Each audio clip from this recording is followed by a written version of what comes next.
இந்தியாவில் நீரிழிவு நோயை கண்டறிய பயன்படுத்தப்படும் HbA1c எனும் இரத்த பரிசோதனை முறை இந்தியர்களுக்கு துல்லியமான முடிவுகளை தராமல் போகலாம் என மருத்துவ வல்லுநர்கள் எச்சரித்துள்ளனர். இதுகுறித்த ஒரு தொகுப்பை பார்க்கலாம்.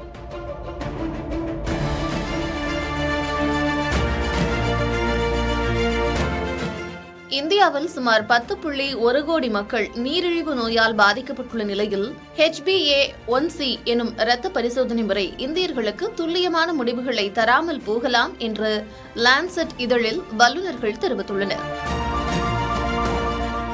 பொதுவாக 3 மாத கால சர்க்கரை அளவை அளவிடும் இந்த கோல்டு ஸ்டாண்டர்ட் பரிசோதனை இந்தியர்களின் இரத்த சிவப்பணுக்களின் ஆயுள் மற்றும் உடலில் உள்ள இரும்புச்சத்து குறைபாடு போன்ற காரணங்களால் மாறுபட வாய்ப்புள்ளது.